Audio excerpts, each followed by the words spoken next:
Oh man.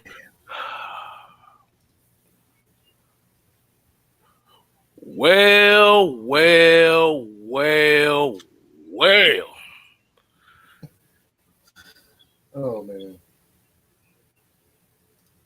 It went off, so that lets you know this is Kicking It with Kstylz, Cooler Talk Edition. Unfortunately, we suffered a serious case of ass whooped itis yesterday. Um, there's no excuse to say about that. The team didn't play well. Got to move on to week 2. Oh, hey, my bad. I got a couple guests with me today. Hold on. Hey, like I said, as you see down at the bottom, you know who that is. That's Mr. Mad Mike Sports, the mad scientist. And look who I got over here on my stage left. Let me pass it on to you. Pass the rock. It is the Lord of the Discord, J Rock Bo Life. What's going on, people? How are we doing? How are we feeling now that we got get our goddamn feelings out and stuff and start looking at this thing from a logical standpoint? 24 hours later. 24 hours later. That should be that. That's what we need to call this the new show. 24 Kicking It with Kstylz 24 hours later. Sign me up. Hey, shit. But as we do it, we're gonna do the roll call as we normally do. Like I said, hey, Mike, I think we got a new member. Got a new member, man. Sharika Ritter. Sharika. Hey, Oh, Sharika. wait a minute. Hey, baby. Pick up the pieces. We gotta throw them flowers up, man. No. Throw them flowers Y'all for me. already know how we do it. We do it for the ladies, all right? You gotta throw Yeah, them flowers up. the ladies get the flowers around here. Let's say appreciate you becoming a member. Triple G, what's going on? Tail Sports and Gaming, Joseph Thornton, Yusuke Knight, Mark Daniel, Dontavius White, Brian Peoples, William Amy, Asia Green, Deonta M, Code Saints, Mr. Lee, Eric McDowell Jr., Prove It, Big Play Slay, and Kerry Calamia, Michael Walker, and Ezekiel King. Hey, we got Buck Skull Gang in the house, so you know he's gonna come in here.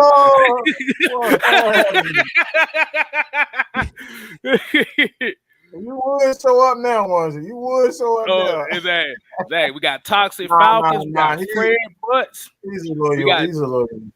Hey, we cool. Like I said, we got Jerome 69 1116. That's a lot of numbers. And Workflow Drake. What's going on, fellas? How we doing this afternoon? What do we got to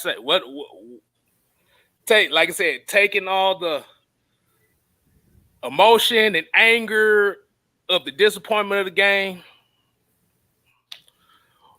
What the hell went wrong? And I want to go ahead and let J Rock kick it off because they haven't heard from his standpoint yet. Many things went wrong. I mean, obviously the penalties and the miscommunications. I just feel like, honestly, certain play calls I didn't understand was obviously like the 3rd and 8s, and then we run the ball. Like it only got successful maybe like 1 or 2 times where we did run the ball on 3rd down and we converted it. I think it was a Cordell Patterson run, but like don't keep doing it when they're expecting it at this point, and then we have no choice but to throw it. And when in the hell all of a sudden Atlanta is afraid to throw the ball on somebody? That's what's bothering me the most.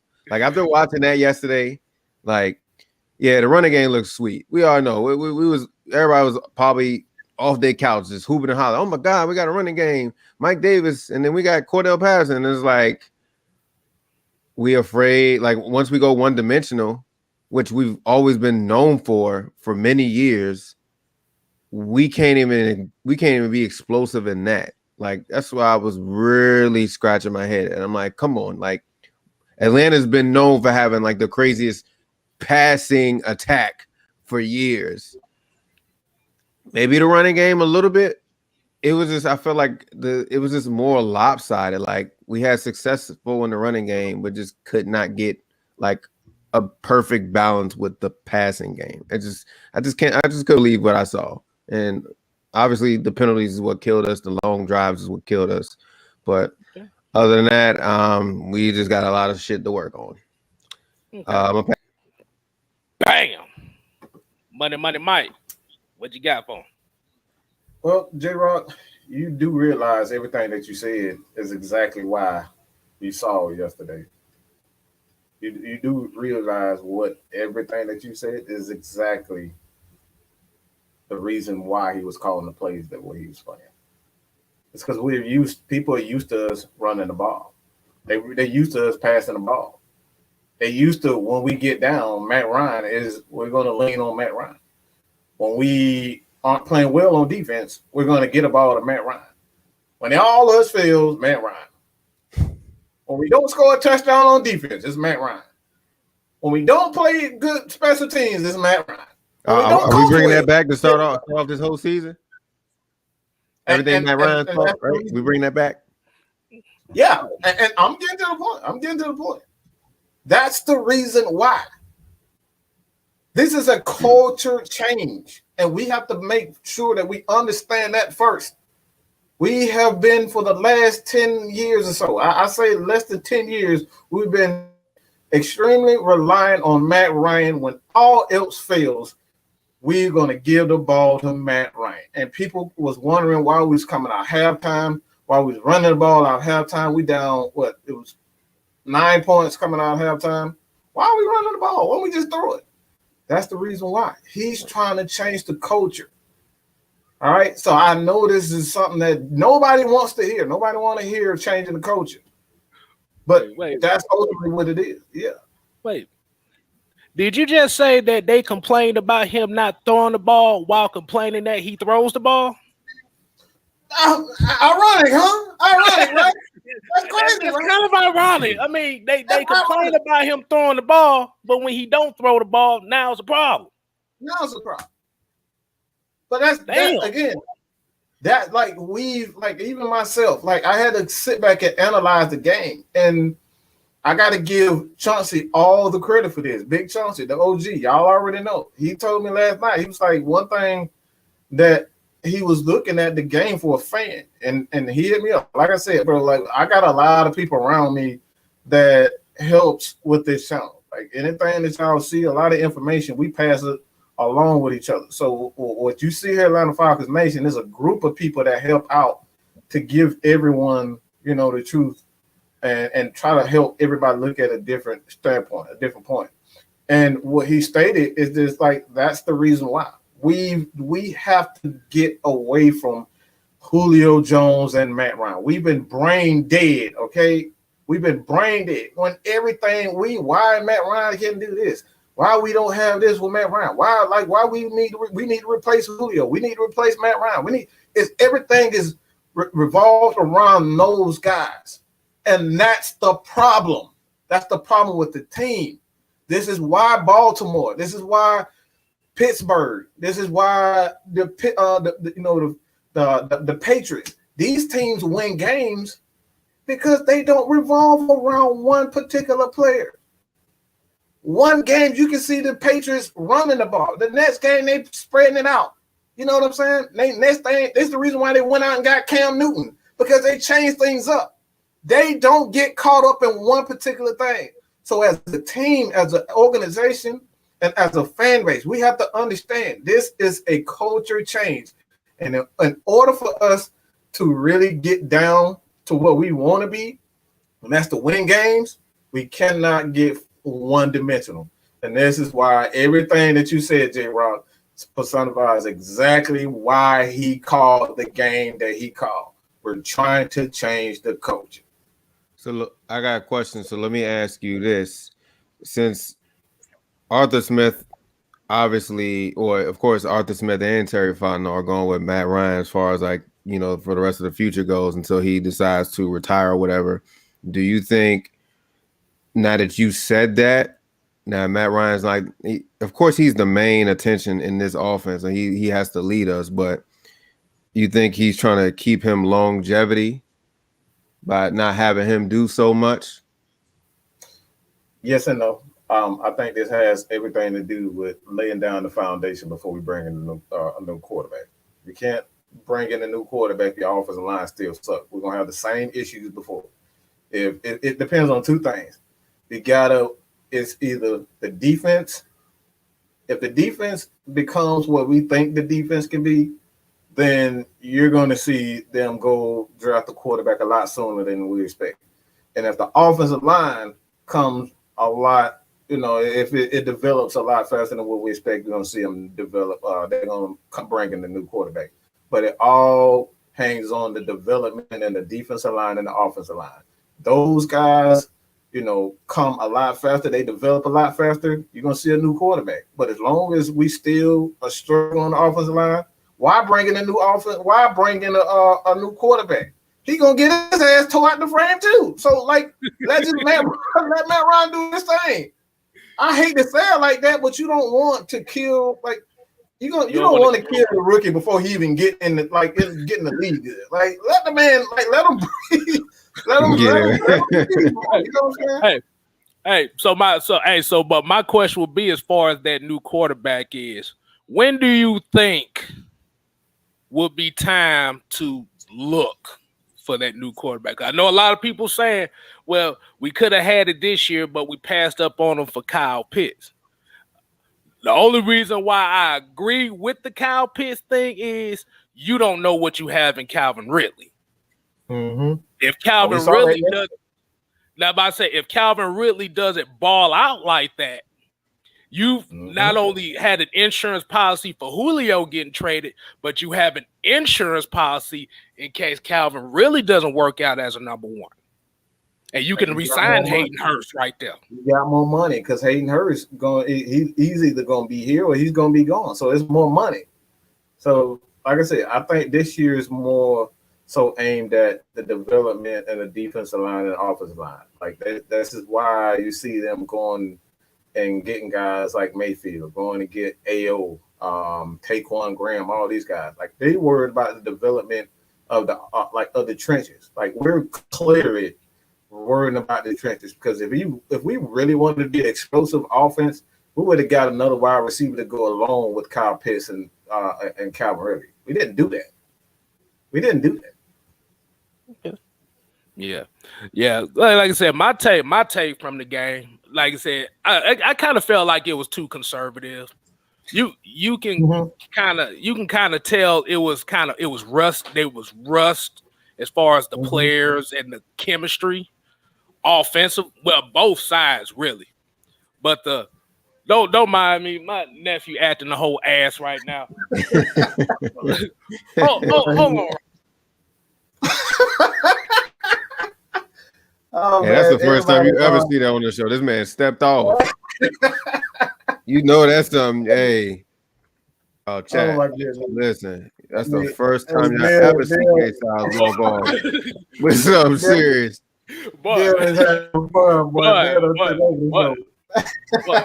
I'm just saying. But yeah, I kind of felt like the play calling was was way too conservative both ways. Like I said, I feel like Kyle Pitts should have been used more in the middle of the field because if you notice how the passing game was, it was 5-yard outs. He did a little bit too late.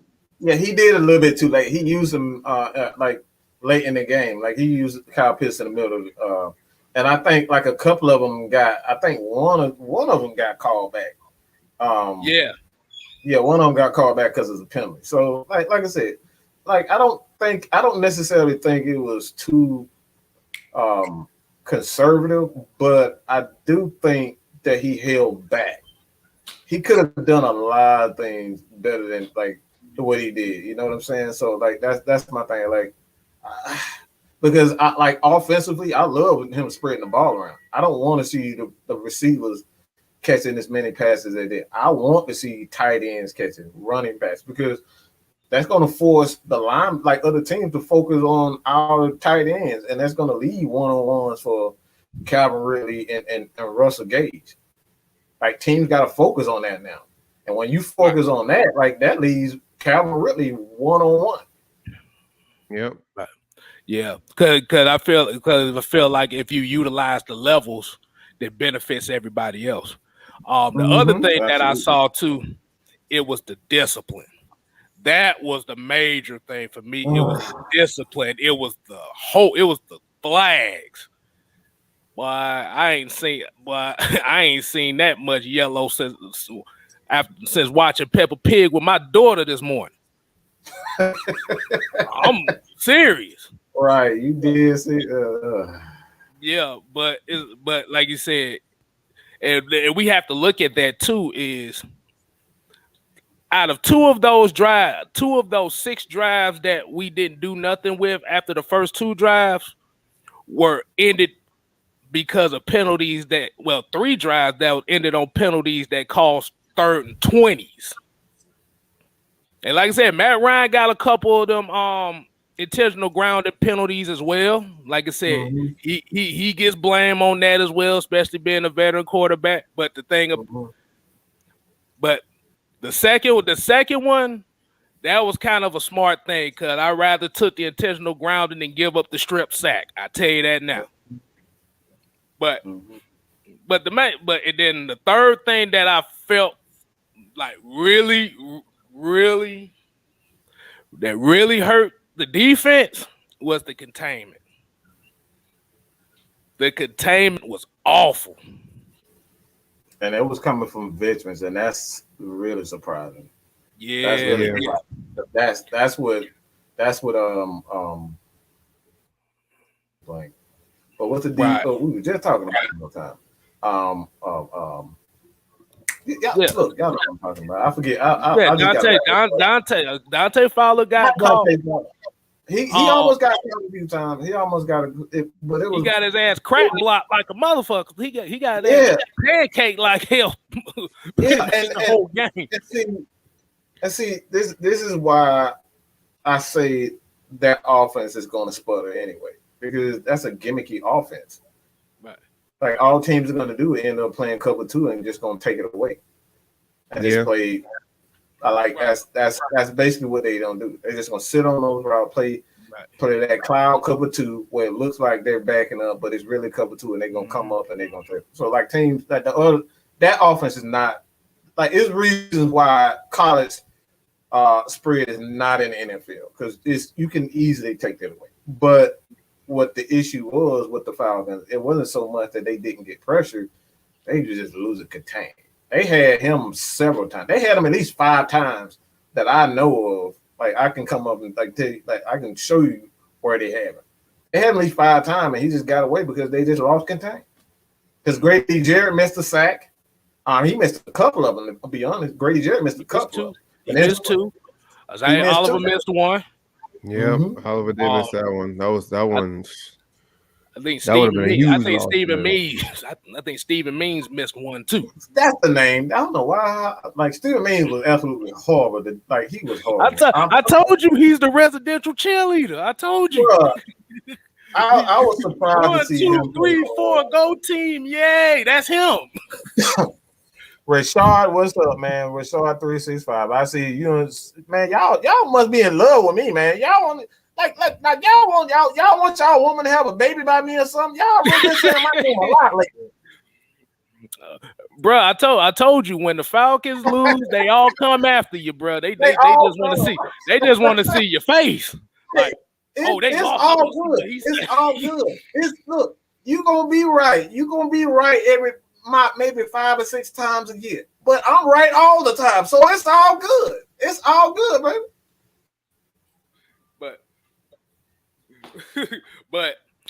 But yeah, Yeah, like I said, it was at the end of the day, the main story was it was missed opportunities, and what in the hell, woman, is you doing? Oh Lord, what you got? Oh, we gonna talk about that right there. Oh yeah, that no, never mind that. That was Miss Maggie T. Y'all make sure y'all throw some flowers for her. She actually showed me something that we gonna talk about later as well. Um,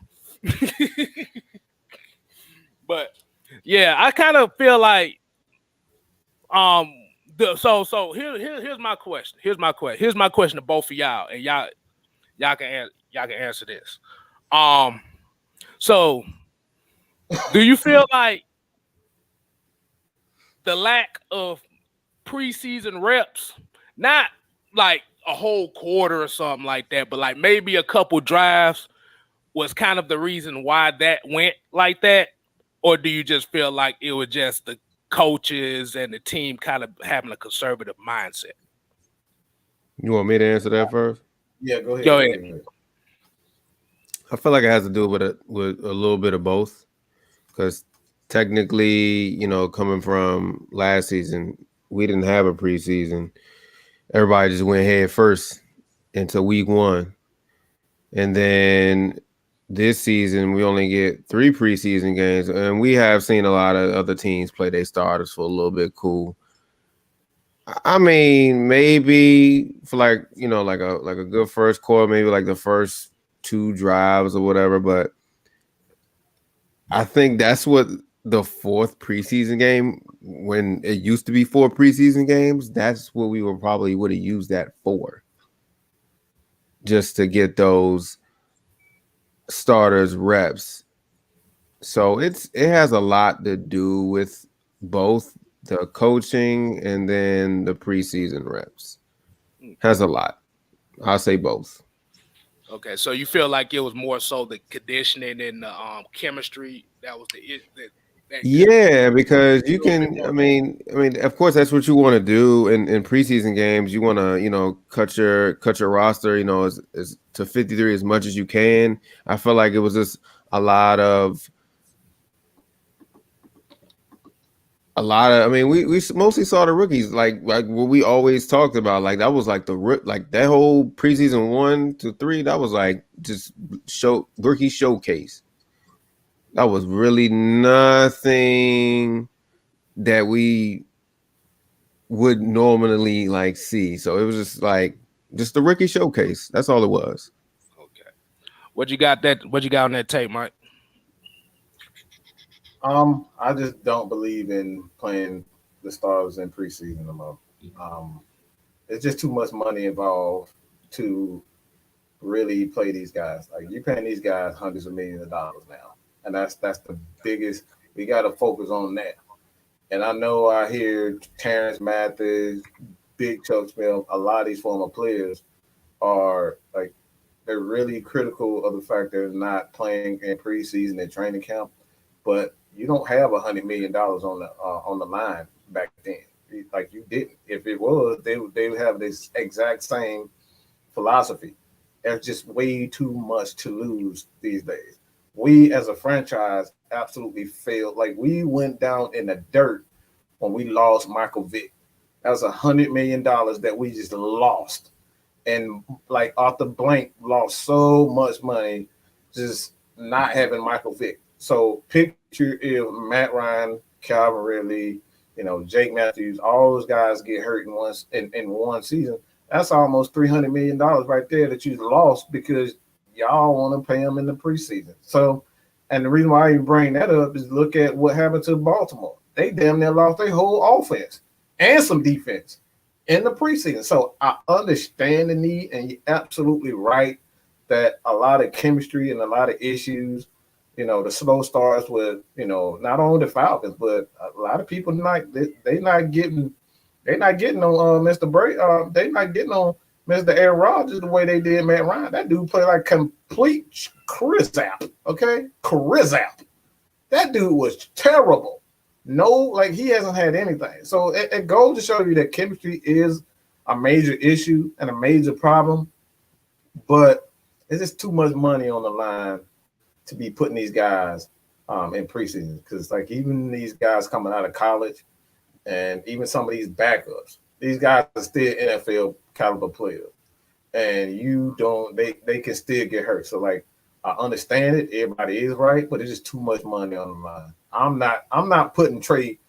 I even hate bringing this up because after we lost Trey in that Eastern Conference Final, that loss, like you see what injuries can do to a whole team, and like all our dreams just went down the crapper because of one injury, and that could be the difference between an entire season with one injury. So me, I'm not willing to sacrifice that. Hey, I was about to say, as Falcon fans, you should know when Michael Vick got injured, that was a preseason game. Oh yeah, I forgot about that one. Yep. Mm-hmm. And remember what happened in that season? He broke his leg against the Baltimore Ravens, wasn't it? Mm-hmm. Darius Thomas tackled his ass from behind and snapped that leg in two. Mm-hmm. So you're playing a thin. So I get what you're saying. You're playing a thin line between chemistry and risk of injury. Right. It is kind, and I feel like you say it's kind of tough, especially when you're playing with house money and you really don't.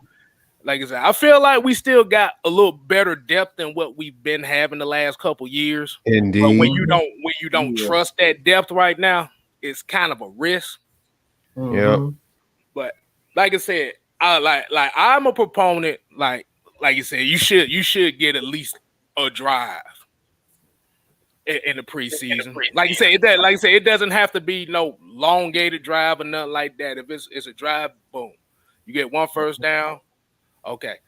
So if you don't get the next first down, now you take the starters out. That way you can kind of get a feel for everybody.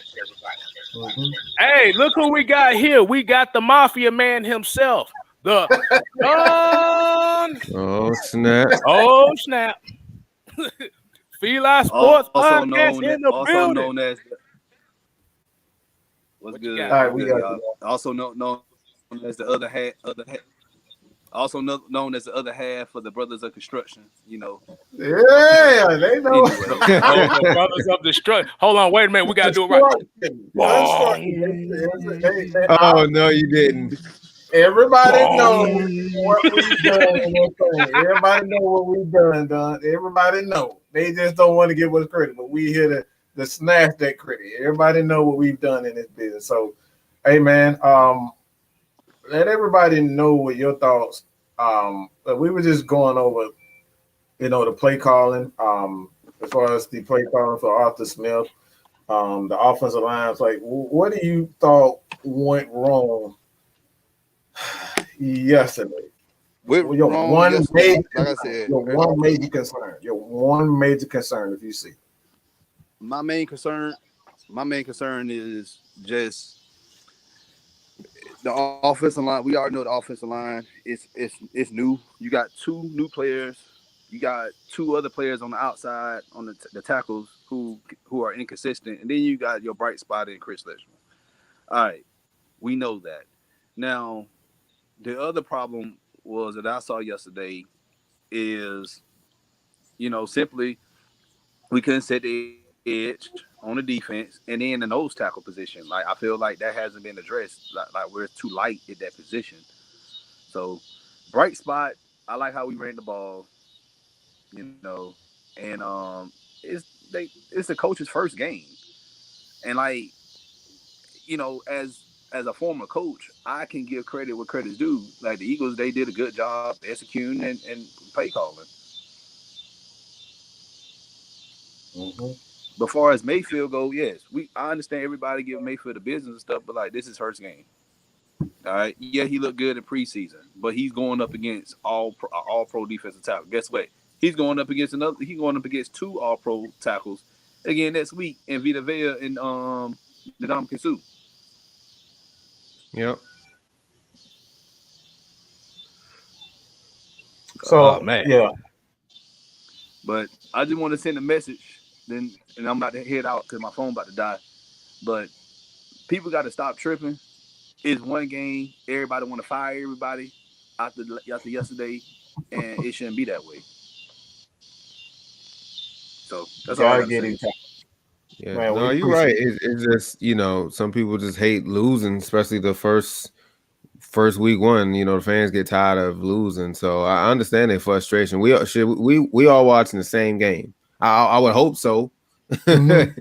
You know what I'm saying? So it's like some people got different perspective on the game and how stuff went, but like you guys got to look at the whole principle of the whole thing. Like overall, we didn't play that good offensively. Yeah, we had I think probably the best damn quarter we played was probably the first quarter. To be really real with y'all, it was honestly the best quarter that we played. Other than that, I mean, it was just like it was hard for us to actually even get to midfield because of the penalties and all the other stuff. And I know a lot of people were really praising, the running game. Like I wouldn't really say that was. I wasn't really surprised how the running game. I knew the running game was going to be super solid. Oh snap! Kstylz, you came back just in time because you just got a super chat. We got the $10 super chat. Holla, holla, holla. Holla, holla, holla. Hold on, let me change that block. That block is covering a whole lot of ground here. My bad, y'all. Oh, you got to read that. But I'm going to read it, though. I definitely got to read it. He said, Pro Football Focus, number 32 yesterday. How's that Matt Ryan's fault? That is dead last in the league. New England without Brady last year was number 3. Tampa was number 5 PFF last year. Can I be harsh real quick? Balls in your court. Exactly. I don't give a fuck about no damn PFL. That's a damn man rating. That just is relevant as a damn man rating. Who the hell worries? Like, what it all come down to? He can be a damn 70. He can be a 60. As long as he get the right block at the right time. This is what we keep talking about. We were 3 for 14 and third down. Those are the small intricate details we talk about. All right. Another thing. We were not very successful in the red zone. All right. We ran the ball. We had a lot of good plays during the game, but they got called back to 2 penalties. So there's a third down. You got to be better on third down. We got a lot of significant stops on third down on defense. So like defense, they did well. When you look at, I think Philly was like 6 for 14. Like they weren't very good on third down. So these are the small intricate details that cost you the game. The game was a lot closer than what the score, said. All we need to do is score touchdowns instead of kick field goals. We had those, and this is why we do the 3 keys to victory. Pretty much everything that we said, we lost. Yeah. We didn't do it. Yeah. I think. Appreciate it. Yeah, I just think overall, I mean, just to finish off what I had to say, I really give praise to the defense, whether you guys disagree in the chat or not. I think the defense gave us so many opportunities for the offense to actually click something. We had 2 or 3 stops, good key stops. So we had plenty. And there was enough time in the clock. Like I said, we got some key stops when we needed it. It's just, hell, the defense was on the field more than our damn offense. It's just, it is what it is. But I got a question. I asked Kstylz this. I'm going to ask you, Mike, and the whole panel. If you're Arthur Smith, as far as the line goes, would you want to continue to play Jalen Mayfield at that guard position, or would you make adjustments, and how would you do it?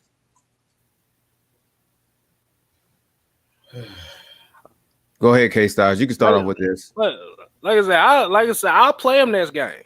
Like you said, this first game right here, like you said, you got dominated on all 3 levels.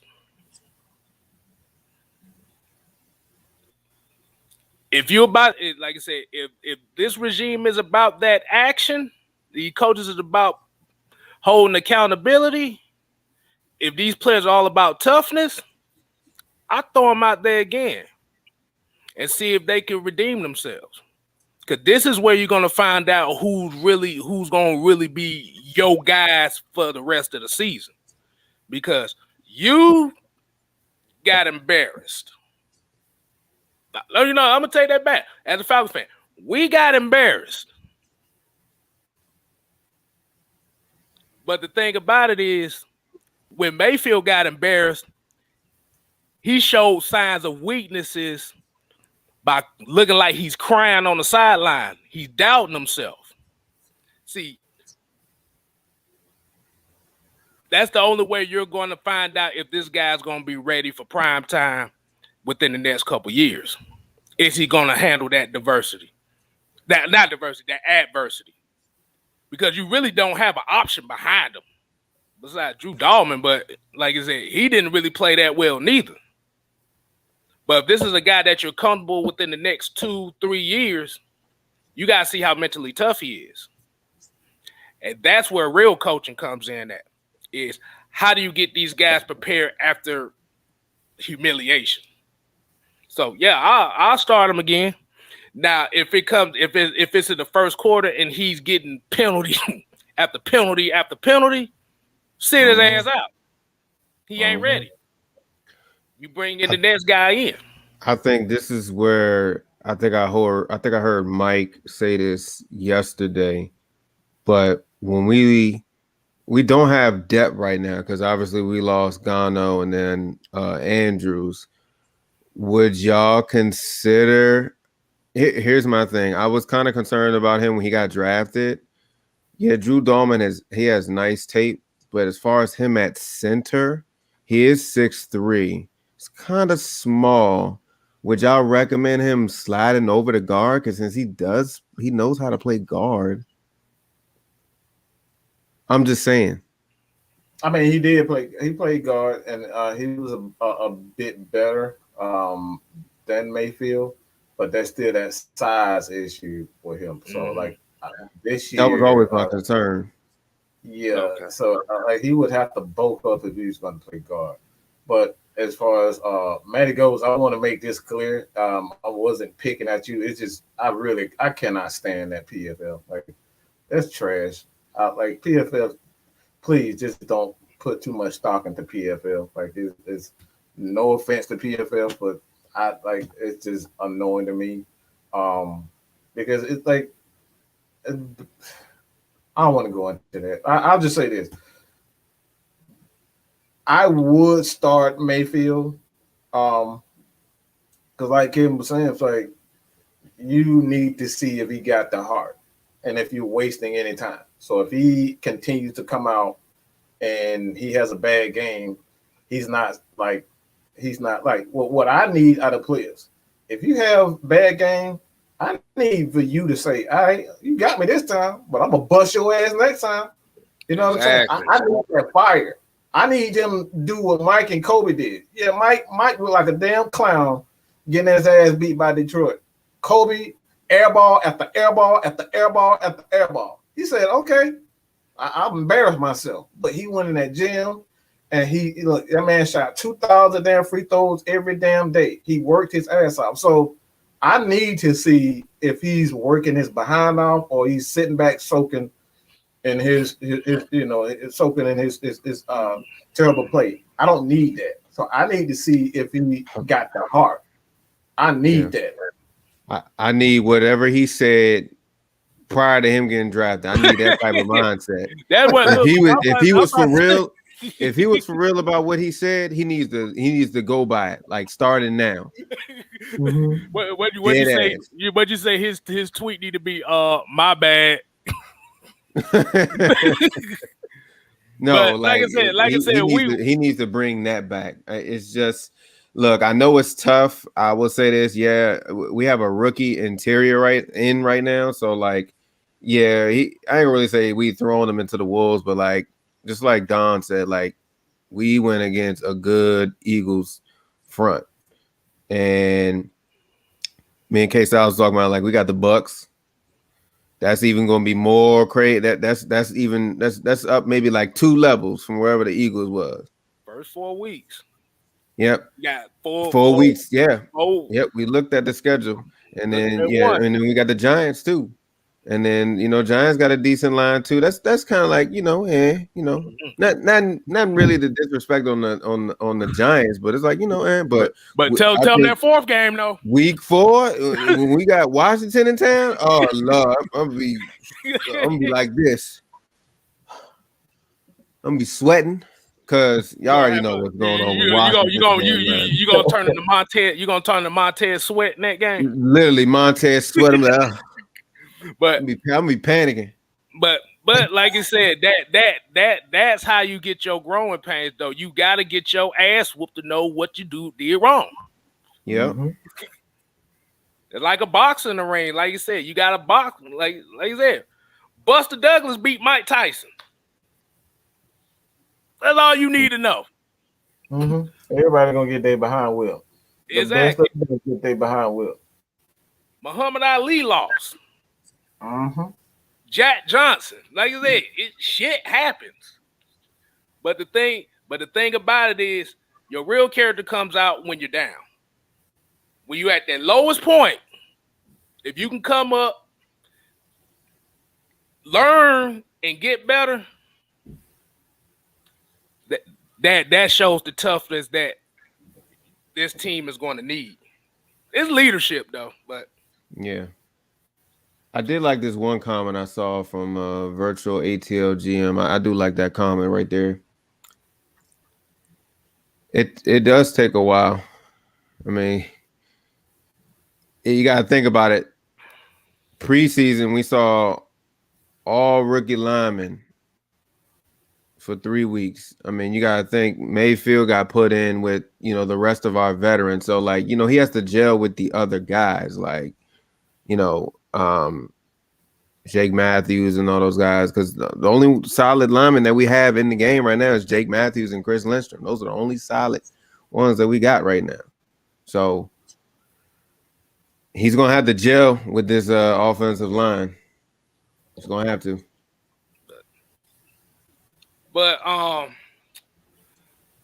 like I said, that's kind of like our cooler talk as far as what the game went by. We got, well, of course, you're gonna have some people saying we ignorant because we still sound optimistic, but I got a question for both of y'all here, and this is something that I was actually informed about yesterday's game that kind of pissed me off just a little bit, just a little tad bit.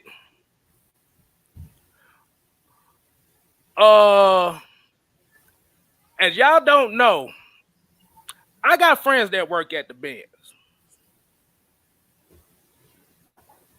And 92.9 The Game actually confirmed this.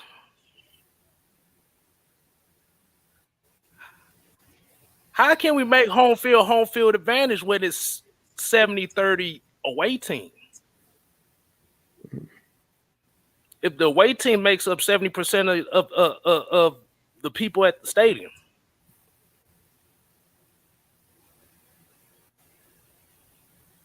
Yeah, I mean, people will say, well, if the team wins, people will show up. Well, we can't really use that excuse because we didn't show up when we was winning. Nope. Let's keep it a buck. 2016, we didn't really sell out until the damn NFC Championship game. That's when all of a sudden all the support for the Falcons came out was the NFC Championship. Before that, motherfuckers would shame you for being a Falcon fan. Yep, the disrespect was real.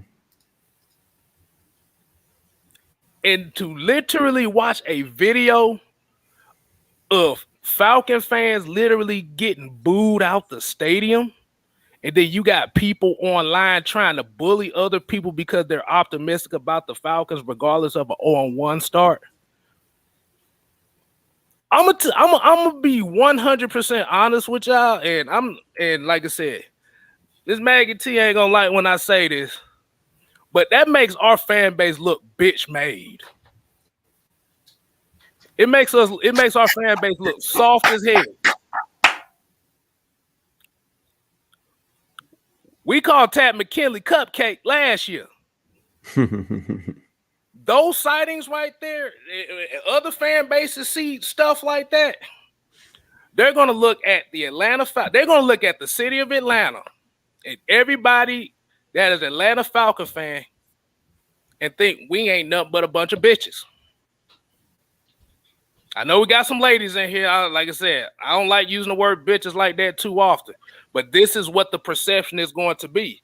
Because not only did you let the away team get the home field advantage, but then you got people showing all this energy trying to degrade and demean Falcon fans for not shitting on the team completely and giving up on the team.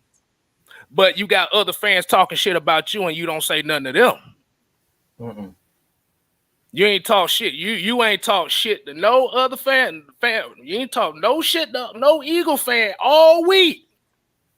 But you want to bring your punk ass in here and talk shit about me? Not even, bro. It's not even just you. It's just everybody. It's the culture. They some fake ass bullies. It's just what it comes down to. No. Y'all want to talk. Y'all want to talk all that trash to me and this podcast and that podcast and this person and that person who just want to have like they love their team. We love our team. I don't want to sit here and talk about what the fuck going wrong. We know what wrong. We all saw it. It was a 3-hour game. It was a 3-hour game. Trust me. I saw the pain. I saw Matt Ryan get his ass whipped. I saw the memes. Okay, we all saw it. But when it comes down to it, my biggest thing is not even. Let's just say this. This is my biggest pet peeve. It's not even selling the tickets. But as soon as another team come in and start talking about our quarterback, about our team, y'all be the main one talking about, yep, you're right. Yep. This is somebody else there coming in talking about your team, and you like, yep, sure is. Yep. Yep. Wow, man, you're right, man. We need to wait, say sound like Boom How? Boom. Yep. Because at the end of the day, we can't use the Super Bowl as an excuse no more. Mm-hmm. We can't use it as an excuse. As fans, we cannot use it as an excuse why not to root for this team. Because if that's the case, you should have been moved on. And they still stuck in 2016, apparently. I always say this: if it bothered you that much, that loss bothered you that much, you should move on. Let me ask you this. Let me ask and see. I'm just after this. I'm gonna be nice about it, but this is a coward's way out. This is straight up a coward way out of just the honest truth. Why isn't the same? We literally just saw Tom Brady play like absolute crap before he left. The Patriots. We literally just saw one of the greatest quarterbacks in the history of the game. And Aaron Rodgers played like absolute crap. The man had 133 yards passing and 2 interceptions, and we sitting up here talking about Matt Ryan washed. He didn't throw a touchdown. Of course not. All right? He didn't throw for 200 yards. Of course not. But these are the things that we're talking about. This man, 43 years old. Nobody called him too old. Y'all say he the GOAT. Y'all proudly say he the GOAT, but he 44 years old. So why is it that Matt Ryan, let's ask me this question. Why is it that Tom Brady winning? Be truthful. Let's be truthful for a second. Why is Tom Brady really winning? Why is it that he really winning? Like I said, I can honestly say it like this. Hold on, before I go that, I'm gonna go with this $5. Oh snap! Kevin Art said, "Holla, holla, holla." Aaron Rodgers got his butt whooped like a third grader, and the Packers fans didn't dump on him like some of our peeps did against Matt. And look, listen. And Aaron Rodgers wants out of Green Bay, and y'all ain't still on his case. Like, come on now, this man doesn't even want to be there. But you know why though?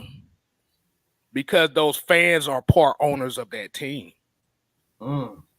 We don't think about that. See, we got people in here that think that they own the team, but they got no stake in the team. Now, like I said, I could have went. I could go off. I can go off a lot louder than this, but you see, Embiid, I'm feng shuied out, so I'm being very nice here. But this is what we always say. If it bothers you that much, why stick around? Whoa. Just like stop. This is what we talking about. How can a quarterback score points? Like, let's be real. If he ain't running, how is quarterback gonna score points? Like, do we take the time? Look, I'm about to say, ask Detroit when they gave Matt Stafford all that money. Why you think they traded him? It's so many, like these are the things you don't take the time out to think. See, there's elements to scoring points. You gotta call the play, which the offensive coordinator gotta call the play. You gotta block, you gotta run, or you gotta or the receiver gotta catch. You don't score points just running the ball. This ain't rugby. No, so I asked, make you fumble. So does that make Matt Ryan the worst quarterback the Falcons ever had? Because y'all act like this motherfucker is Joey. Y'all act like this motherfucker is Chris Winkie in this motherfucker. Have y'all ever seen Chris Winkie play the game of football? Y'all damn sure act like he Chris Winkie. Right.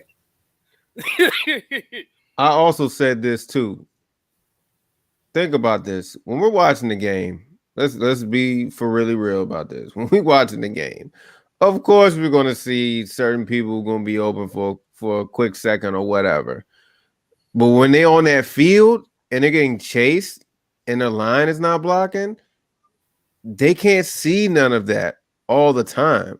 So as we watch it on film, as they're watching it on film, like as of today, of course they're going to see certain things. Like, okay, this person was open. Oh, snap, Kstylz, you might want to attack all that. Let me hit this one time. He said because he won a Super Bowl. That made Trent Dilfer one of the best quarterbacks to ever play the game. Got some super chats too. What about Brad Johnson? What about Brad Johnson? A lot of people don't want Super Bowls. So again, you can't win Super Bowls. Nick Foles went to two different teams after he won Super Bowl MVP. Mm-hmm. He barely got a job. I think he's like third or fourth string right now. Something like that. Second string. And one of those Super Bowls that Tom Brady won, Deion Branch won Super Bowl MVP. Out the league in 3 years. Mm-hmm. Got some super chats. Let's go ahead and get the super chats going on. Big Russ with the five. Hold on, we're gonna do Daniel first. Daniel first. With the $5 super chat. Said everybody tripping on Matt Ryan, but imagine him on the Bucks, Chiefs, or any of these teams with weapons in the O-line and a good coaching scheme. Then the first thing they'll complain about is why couldn't he do that here in Atlanta? It's the same story. I see it all the time. Because once somebody leaves and for some reason they do well, is all of a sudden, why couldn't he do good here? Mm-hmm. Next. Thank you, sir, for that $5. Thank you for that $5. And Big Russ with the $5 super chat. See, a lot of so-called Falcon fans are still wishing Vic was still playing. And I'm gonna tell you, when I watched that Secret Agent little series that he did about the Falcons, he made one point that was very interesting to me. And it kind of explained why everybody thinks like a lot of people think like this. Because they see Vic in them. They see themselves in Vic. He's the representation. Ooh, what are you trying to say, boy? He's the representation. And because Matt Ryan is not that, then you ready to get rid of him. Ooh. I didn't say nothing, but I'm just saying. He ain't saying nothing. I ain't saying nothing, but I'm just saying. I just hallelujah. So I'm gonna ask Bernard Matt this question here, and this is a question I asked him, and this is a serious question. Okay, since Matt Ryan's not it, What year in his career did you feel like Matt Ryan was not it? I want people that the get rid of Matt Ryan gang. I want them to put their answers. When did y'all feel like Matt Ryan was not it? Give us the season or the year. Give us the year. Give us the year that he was not it. That you felt like they should have moved on. He cost us a game. I want to know when Matt Ryan not cost a game when he wasn't it. Well, he wasn't it. Okay.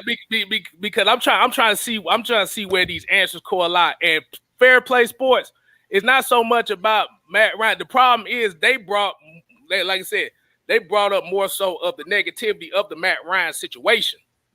So we're trying to figure out when was he not it? Because that's gonna show a lot too. That's gonna definitely show a lot if they put the answers. Yeah, that's what I said. That's what I said. I'm trying to figure out when was it to say, okay, we need to move on from Matt Ryan? When did y'all want to hang it up? When did y'all want to hang it up with him? Because we need to find out right now, because I got a question, I got a follow-up question behind that. I see one. Where that put it up? 2012. That was it. Tony G in the red zone. Okay, so that is 4 years. Michael Graham said 2017. Okay. Okay, we got a 2017. Who else? Like I said, I'm surprised. I thought they'd be in here. They ain't got no answer. I thought it was gonna flood. I thought it was gonna flood this joint. I was waiting for the floods to come in. I wonder why they Come ain't on, let's be real, y'all. Hold on. You gotta keep it real. If y'all didn't hear Kstylz, put down in the chat. But Bernard, you ain't answer my question. The year that y'all wanted to get rid of Matt Ryan, when y'all was done. Oh, G. Lou, you put down the year that you say he was not it, that you wanted to get rid of him. Don't come with these cookie cutter ass answers. Give me a year. Give me a year. 2012 for sure. Okay. Okay, 2012. Okay, I'm waiting for a couple more numbers. I'm waiting for a couple more numbers. Okay. Like I said, I'm surprised I'm not seeing a lot of numbers. I'm surprised. Because there's a lot of people in the chat that are either fans or so-called fans of Atlanta, or whatever, or they're just part of other teams and they're just talking shit about Matt Ryan. That's all. That could be the case. 2010. So 2010. So my question would be, what the hell happened in 2010? No. Look. Hey, Look. This is what I'm gonna go with. I'm sorry. So we got 2010, we got 2012, we got 2017. So if the next quarterback that comes in, that's the expectation you got for them. If they don't do it by them years, you show that same energy to the next quarterback. If you don't, you show it really wasn't about such and such his career. It was about the fact that he was the quarterback you didn't want or didn't represent you. Check this out. 2010 was a season where Green Bay came in our house and blew us out. That was not our fault. That was clearly the goddamn defense. Right. But we had a good season. We went 13-3. No, that's extremely telling. Even you say 2010, that's right there. That's extremely telling. We went 13-3. No, but he's the perfect example for what I said, that he doesn't represent him. That's why he wanted him gone. So it's not, like I said, it's more so it is really letting them see what they're really saying. See, when you got 2012, 2010, that's 4 years right there. That's 4 or 5 years. That's right before the end of the contract. But those are winning seasons. I'm starting to get confused now. Do you really want me to say? No, don't say it. Don't say it. They Nope.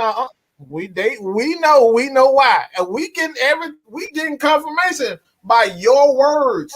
These are what you guys are saying. And it's evident he didn't represent you. And everybody can take what they want about that. They can take whatever they want to take it. Mm-hmm. But it's telling. Everything that you're saying, for one, y'all was slow to even answer, but y'all quick to say what Matt Ryan isn't. Y'all will put it 15 times in a row in 2 minutes or less. But as soon as we ask y'all why you don't like him, it takes you 10 minutes. So that already tells me he doesn't represent you. And think about this. Look, can I say this? And last and final thing about this whole thing. Well, I got 2 things. I'd be damned if somebody tried to say 2008 when he got drafted, because this dude took us to the damn playoffs, and of course we got beat by the Cardinals, but like it was his first season. Number 2, those season or whatever season, I think it was a couple. I think it might have been like 2 or 3 where we was like undefeated for a while. It damn sure wasn't the defense that kept us undefeated. It was most definitely our offense and Matt Ryan being clutch at those moments when we needed him. So, hey, look, I'm about to say, for the people that don't know what I mean by that, go to the secret agent video, the history of the Atlanta Falcons, Michael Vick video. You'll find out what the hell I'm talking about. All right, so let's kill that, because we already know where the mindset that they coming from. Yep, let's end it right now. Ryan. So we're going to end that, so we already know where they think. We got our answers. We good now. We got the answers we needed. All right, so Monday Night Football. Ravens, Raiders. Ooh. What do you feel about this matchup? Wait. Is this the only Monday night game? I think so. Yeah, this is weird because for the past season, it's always been like a doubleheader. Yeah, it is. Yeah, but I think with the extra game, they ain't gonna do the doubleheader. Oh snap! We've been missing. Okay, Jonathan Simmons. He been lighting it up for the past. Hold on. I had to go all the way to the. Go and get it from him. So he got one right here. Jonathan Simmons got the 5. The $4.99 from Jonathan Simmons. $4.99. Yeah, I think you might want to hit that other one too. And then he dropped this one good one too, and then we're gonna end it. I don't think we need to talk about it like ever again. He also said this with a $4.99. It's all about race. Well, we're gonna move on from that. Appreciate that $4.99. Y'all make sure y'all check out.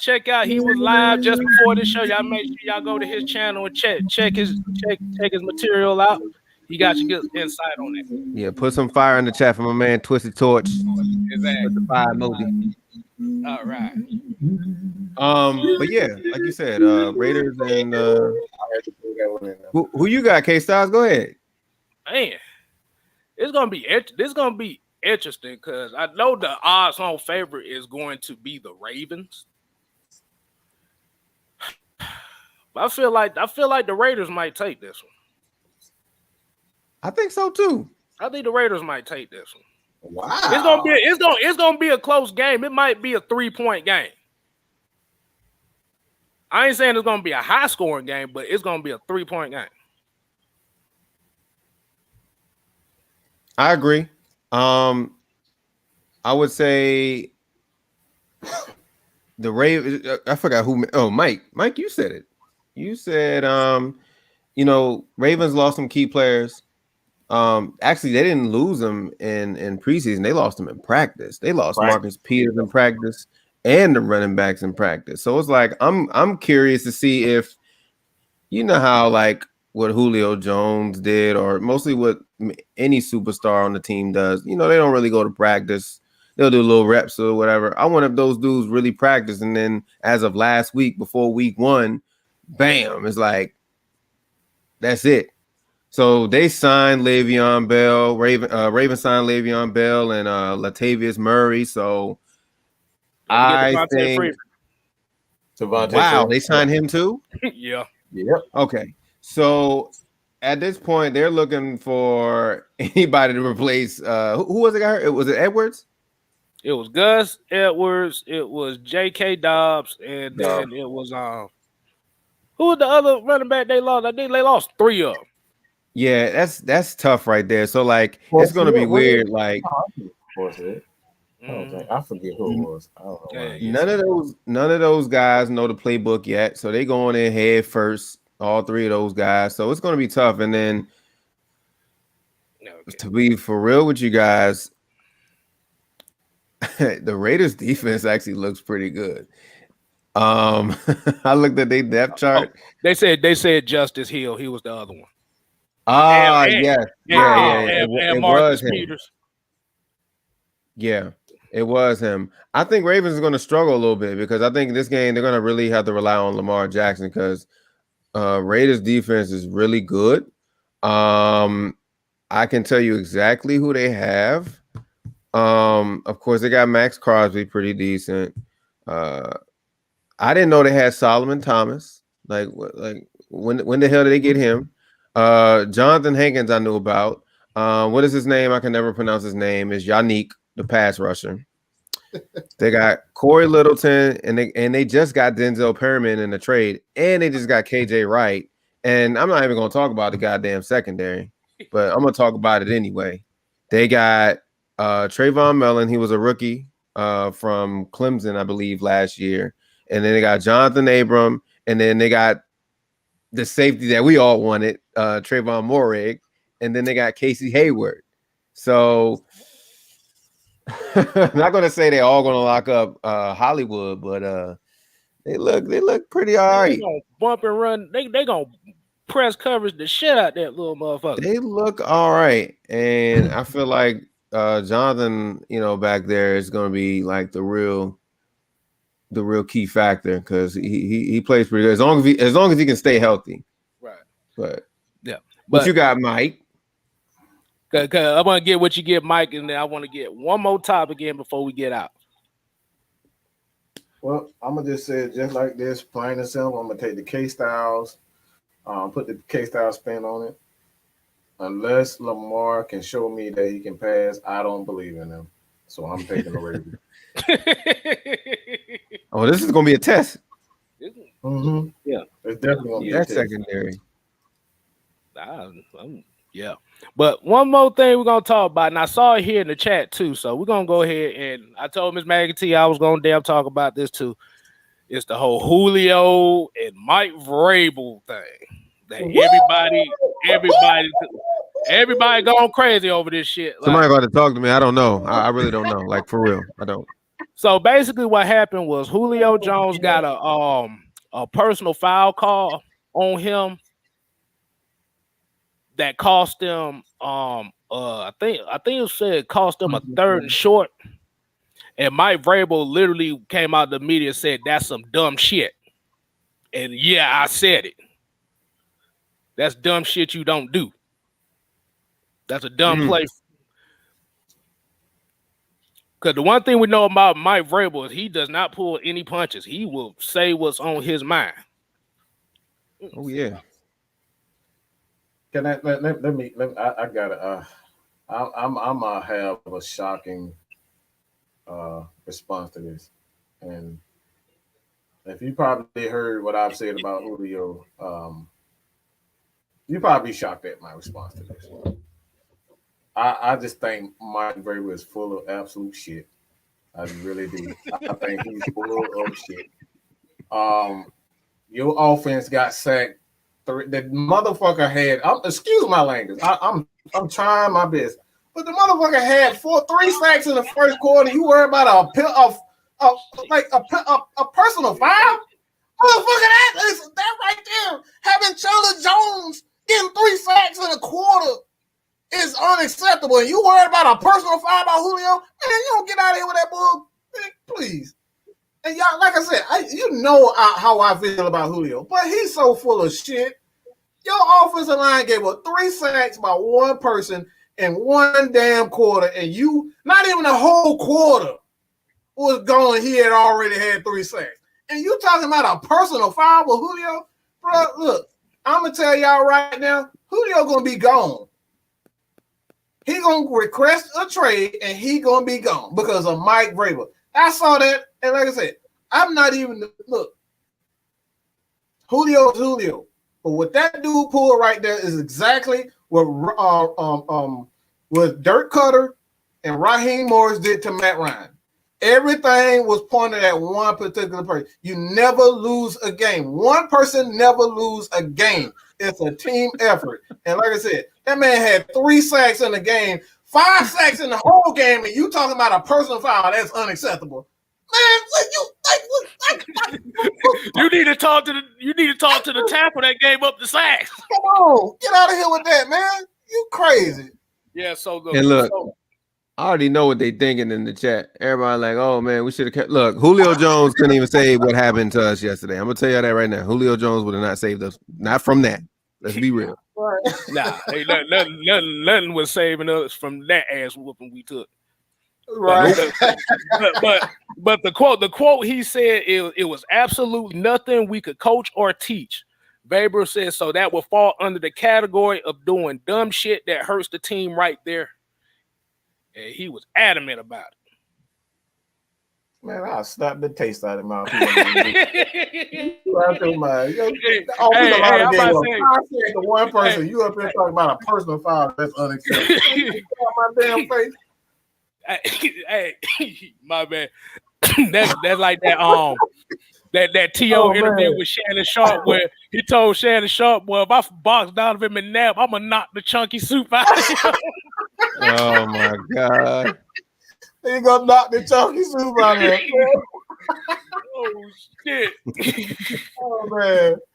Yeah, man. Yeah, like you said, that was weak. That was weak by the coach. I understand if it was a close game, but bro, you already got blown out. Like, get out of here with that mess, man. You got more problems than that, bro. Right. You got more problems than Julio. But we about to go ahead and close it out because I know Monday Night Football about to start.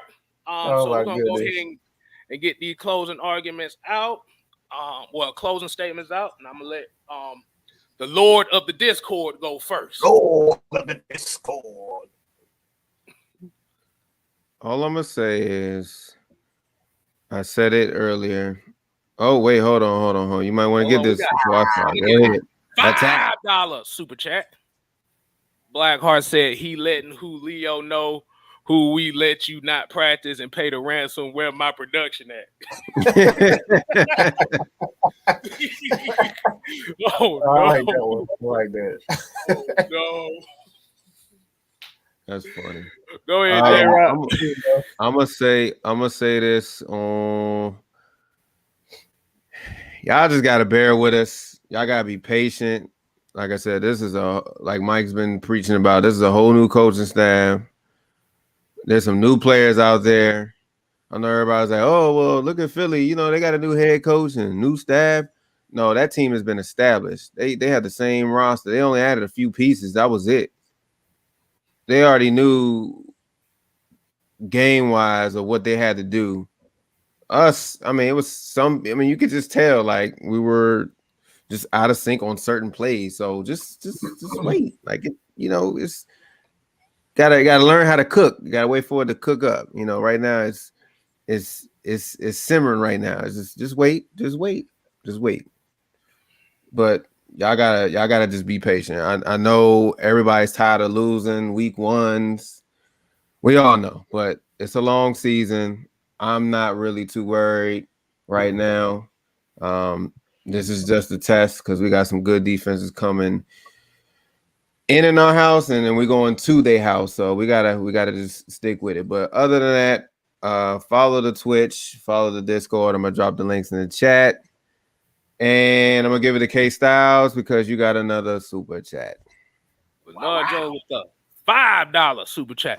Showing love to fellow Falcon fans, even though we disagree. See, Bad Mike is in support, no BS, and I wasn't talking down your platform. I appreciate it, dog. Right. Hey, that's all love. Like I said, what we do here, man, we try to unite people. We try to unite. If we have any type of disagreement in any type of way, it's just football related. You know what I'm saying? We don't always have to agree or have the same viewpoints. Myself, Kstylz, J Rock, Jew, Miss Maggie. We all, trust me, believe me, y'all don't want to know what's going on behind these scenes, bro. We do not always agree. But it's the WWE Royal Rumble behind the scenes back here, boy. Right. There's a whole bunch of man. Sit your ass down. There's a whole bunch of that going on. Yeah, but that's what makes us us. That's what makes us us. And like I said, it's all love. I wouldn't be here if it wasn't us. Exactly. And that's what it all is. I don't sugarcoat who I am. We don't sugarcoat who we are. We are not ESPN. We are not politically correct. We not gonna tell people what they want to hear. We tell people the truth. Well, like I agree with it or not. That's why we have beat writers on. That's why we have NFL players on, so you guys can hear the truth. That's all we about. We don't care about agendas. We don't care about narratives. None of that stuff. We're here to give you guys the absolute truth. So it ain't no love lost. Whatever you guys hearing out there about Man Mike, about Kstylz, about AFN, Atlanta Falcons Nation, you can come on this show and we will let you have the platform and you can speak your piece. This is why we have Friday Night Madness. All right. So everybody can be heard. This is Atlanta Falcons Nation. We are the nation. You don't have to be a Falcons fan. You can be a Eagles fan. We got Eagles fan in this mode. They've been in here loyally, and I truly appreciate that. You know what I'm saying? It ain't Saints fans in here. We got Saints Buccaneers fans. We got division rivals in here, bro. Like he's right. He's right. It is all love. Like you got to think about it. Like we're all humans at the end of the day. This is just sports, y'all. Y'all sometimes y'all be taking it too to the heart. Like y'all be just sticking a knife and just jabbing it in us. Like it's sports at the end of the day. So the real reason why Mike be just flipping on y'all because y'all be saying some reckless stuff. Like we human. Relax. It's just sports. I understand. This is sports talk shit over here, but it's like calm down. Yeah. See, when it goes beyond the sports, then that becomes a problem. That's when we gotta cut it off. Yeah. But then also, and this is another thing too, is you got, and I ain't gonna shout no names out, but like I said, you got a few people that come in these channels between Atlanta content creators and be pillow talking shit about everybody else. Mm-hmm. You can come talk to us, right? You can come. Like I said, you ain't got a pillow talk. But at the end of the day, we can only be what we can be. The people like us for what we are. The people ain't gonna like us. Good comment. I like that one. Mm-hmm. Yeah, it's just a game. It's entertainment. Exactly. Mm-hmm. That's all it is. It's a game. That is, boy. That is right.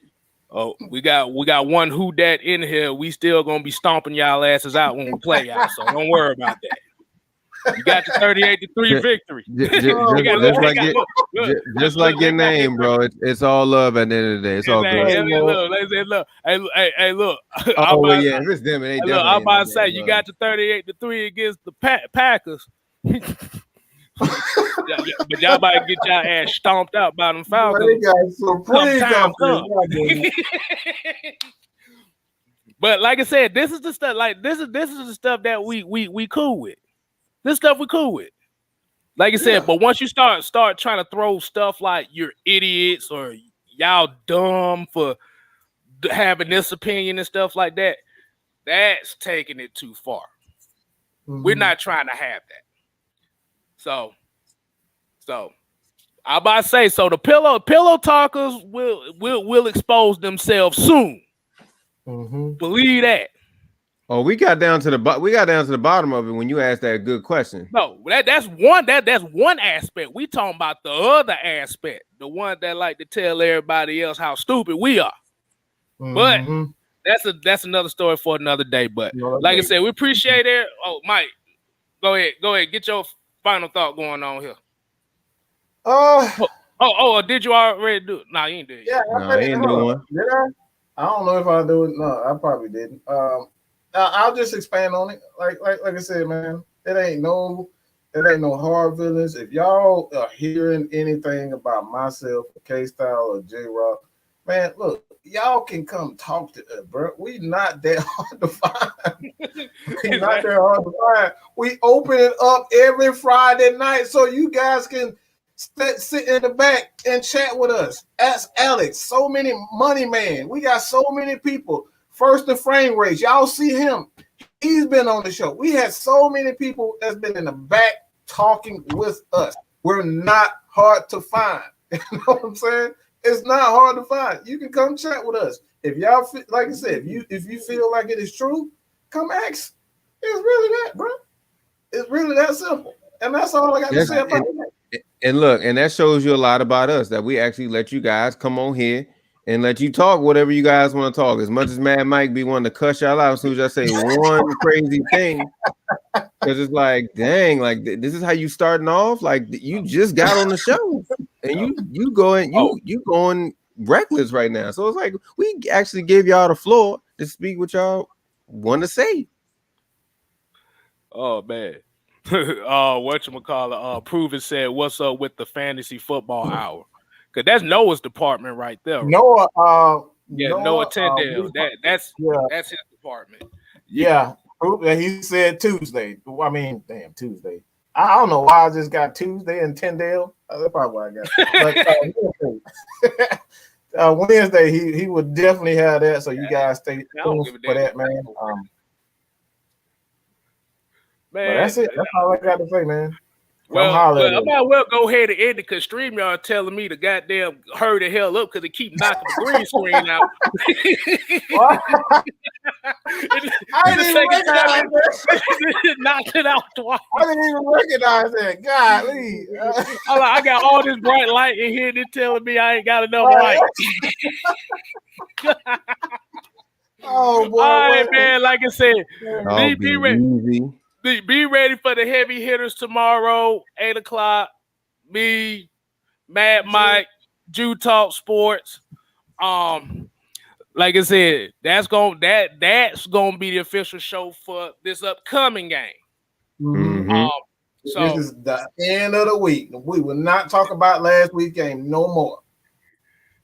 That's a book. Look, that's a book. Look. Because the Eagles won, StreamYard when it got there. Green screen. You see this? This is not right.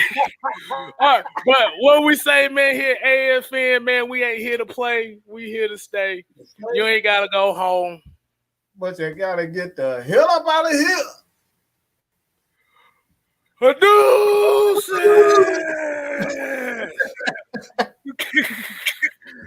Okay, got that. Okay, end it.